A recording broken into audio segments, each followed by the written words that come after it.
Shalom, nama saya Umi Kristiani, usia saya 40 tahun. Saya berjemaat di Ebenezer sejak saya sekolah minggu dan sampai sekarang. Saya yang tadinya full tergantung dengan ibu saya, sekarang hidup saya berubah 180 derajat. Saya yang harus melayani ibu saya. Saya yang tadinya jadi anak yang manja, yang segala sesuatu dipersiapkan oleh ibu saya, sekarang semuanya berubah. Kalau saya tadinya yang dilayani oleh orang tua saya, sekarang saya yang melayani ibu saya. Kalau dulu semua apa-apa saya dipersiapkan oleh ibu saya, sekarang saya harus belajar untuk menyiapkan untuk diri saya sendiri dan juga plus menyiapkan segala sesuatu untuk ibu saya. Yang tadinya aktif melayani, kemana-mana bisa sendiri, sekarang tiba-tiba tidak bisa berbuat apa-apa tanpa bantuan orang lain. Di awal-awal ketika saya melihat ibu saya sakit, saya sempat protes kepada Tuhan.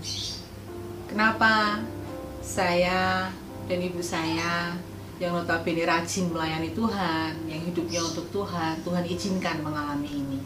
Saya sempat marah kepada Tuhan. Dan saya waktu itu keinginannya adalah ibu saya cepat sembuh. Saya minta, Tuhan sembuhkan ibu saya, Tuhan sembuhkan ibu saya, biar bisa jalan lagi, biar bisa beraktivitas lagi. Tapi semakin kesini saya semakin tahu, Tuhan kadang memang tidak mengubah keadaan kita, tapi Tuhan mengubah hati kita. Sampai saat ini pun, hampir 2 tahun, ibu saya belum sembuh. Ibu saya masih belum bisa jalan, masih melakukan aktivitasnya dengan bantuan orang lain. Tetapi hati kami, hati saya terutama dibentuk oleh Tuhan. Saya tidak lagi menuntut Tuhan untuk sembuhkan ibu saya, tapi saya lebih bisa menerima bahwa memang Tuhan memang izinkan hal-hal tertentu untuk mengubah hati kita.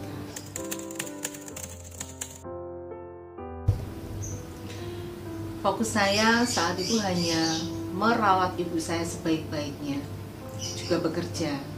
Di samping saya tetap memiliki saat-saat teduh bersama Tuhan secara pribadi, sekalipun saya tidak lagi pelayanan secara fisik di gereja.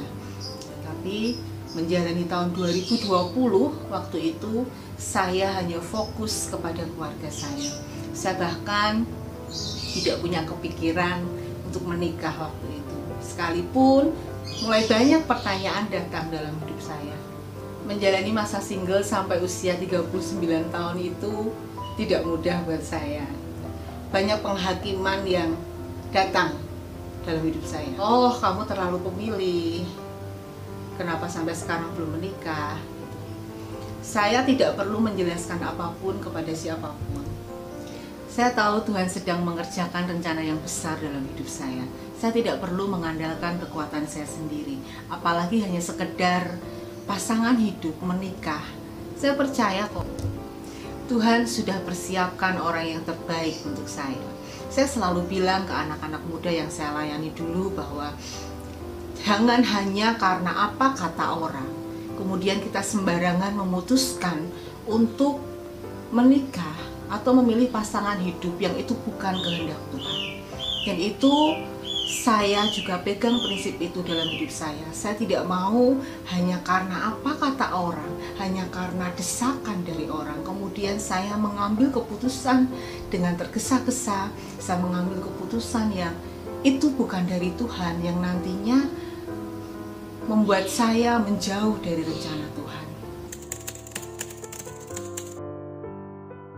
Kemudian ketika saya fokus melayani keluarga saya, gitu ya,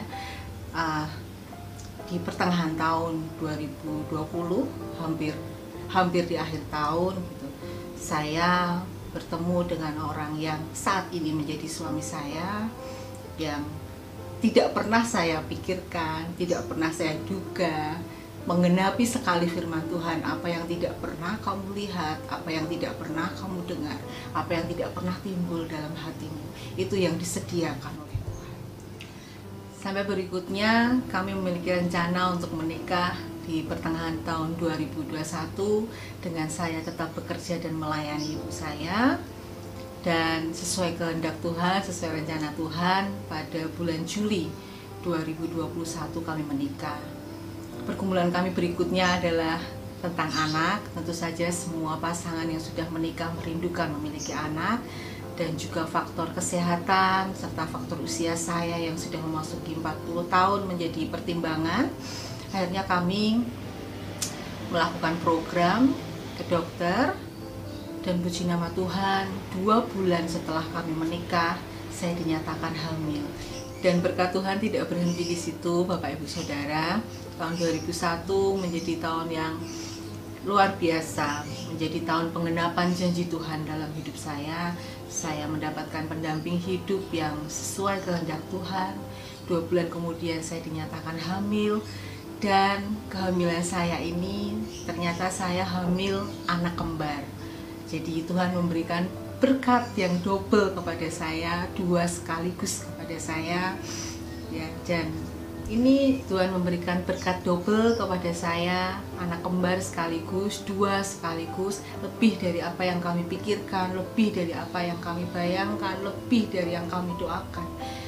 Jadi tahun 2021 ini saya tidak bisa mengungkapkan bagaimana saya bersuka cita atas perbuatan tangan Tuhan dalam hidup saya. Saya bersyukur untuk setiap pembentukan dan proses Tuhan dalam hidup saya. Saya bersyukur untuk sudah diberikan kekuatan melewati 2020, 2021 ini dengan kekuatan dari Tuhan. Harapan saya, anak-anak muda di tempat ini, ketika Tuhan proses hidup kita lewat apapun itu, mungkin lewat kuliah kita, lewat orang tua keluarga kita, lewat pasangan hidup seperti saya yang harus menunggu sekian lama, dan mungkin orang-orang mulai menghakimi kita, tetaplah mengikuti rencananya Tuhan, tetap berjalan dalam relnya Tuhan, tetap andalkan Tuhan, karena Tuhan tidak pernah salah. Tuhan akan menggenapi janjinya dalam hidup kita ketika kita setia kepadanya. Dan juga untuk Bapak Ibu, mari tetap setia melayani Tuhan. Ketika masih ada kesempatan kita melayani Tuhan, berikan yang terbaik kepada Tuhan. Saya melihat ibu saya dulu sebelum sakit, beliau setia, beliau rajin, beliau aktif melayani Tuhan. Sehingga ketika sekarang sakit, tidak bisa berjalan, tidak bisa beraktivitas, tidak ada penyesalan dalam hidupnya, karena masa-masa ketika beliau sehat, beliau sudah melayani Tuhan. Jadi mari Bapak Ibu, ketika masih sehat, masih ada kesempatan, mari layani Tuhan dengan sukacita. Terima kasih, Tuhan Yesus memberkati.